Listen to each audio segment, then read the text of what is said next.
may be tempted to say hope was not enough. We might be tempted to second guess ourselves and question whether we worked hard enough or long enough. That is not our story tonight. We believe that all work has dignity. We always will. We believe in the power of people over corporate special interests. We always will. We believe if you love this country, you fight for the people who make it work. We always will. This is a disappointment, but is not a failure. It will never be wrong. It will never be wrong to fight for organized labor. It will never be wrong to fight for the freedom of women to make their health care decisions. It surely will never be wrong. It surely will never be wrong to fight for civil rights and human rights.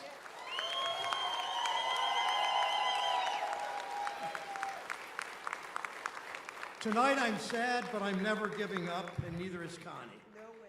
In the light of day, I know most of you are never giving up either. I'll close the same way I've closed pretty much every speech in my career fighting for Ohio, because the values I fight for have not changed. They will never change. On my lapel, I wear this pin, depicting a canary in her birdcage. You might have heard this before.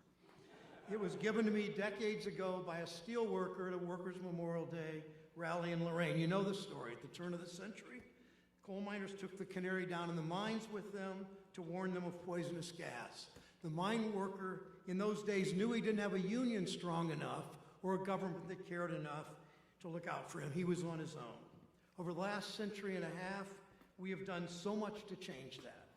All of those fights required going up against powerful special interests. I think about the lesson that any union organizer knows.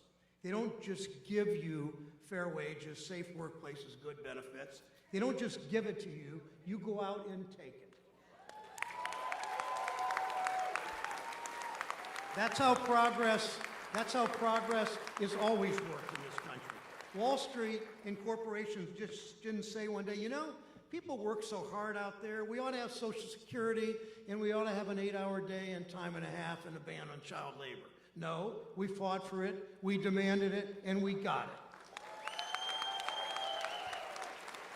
And the big insurance companies just didn't all of a sudden say, you know, a lot of people are sick. We ought to provide seniors health care. No, we fought for it, we demanded it, and we got Medicare. And in the 1960s, a bunch of segregationist Southern senators didn't just decide one day, you know, everybody ought to be able to vote in this country. No, we fought for it, we demanded it, and we got voting rights.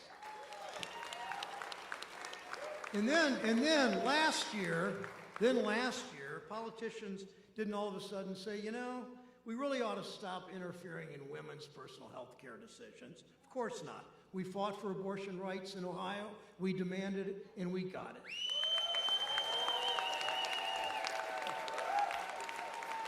In all those fights, progress didn't happen on its own. We know there are so many fights still ahead. When I first came to the Senate, like all new senators, they gave me one of those really expensive, fancy pieces of jewelry. You could kind of walk around, I'm a senator, I'm a big deal.